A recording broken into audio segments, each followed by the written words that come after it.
Hello বন্ধুরা, আজ আমি বানাবো পটল ভাপা। এখানে দেখো পটলটাকে লাল লাল করে ভেজে নিয়েছি। আর এখানে আছে জিরে বাটা, লঙ্কা বাটা, আদা বাটা, আর আছে চাল মগজ আর কাজু বাটা। এখানে বাটিতে লবণ, হলুদ, পরিমাণ মতো মিষ্টি।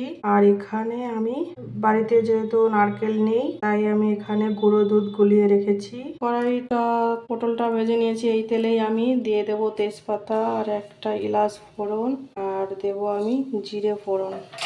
জিরেটা একটু লাল লাল বাদামি কালার জিরেটা একটু বাদামি কালার হলে মশলাটাকে ছেড়ে দেবো।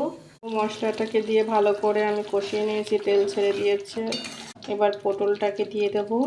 পটলটা দিয়ে ভালো করে একটু কষিয়ে নেব। পটলটাকে দিয়ে একটু নেড়ে চেড়ে ভালো করে মিশিয়ে নিয়েছি। এইবার আমি দুধটাকে দিয়ে দেব, দিয়ে কিছুক্ষণ একটু জাল দিয়ে নেব। কিছুক্ষণ জাল দিয়ে নেব।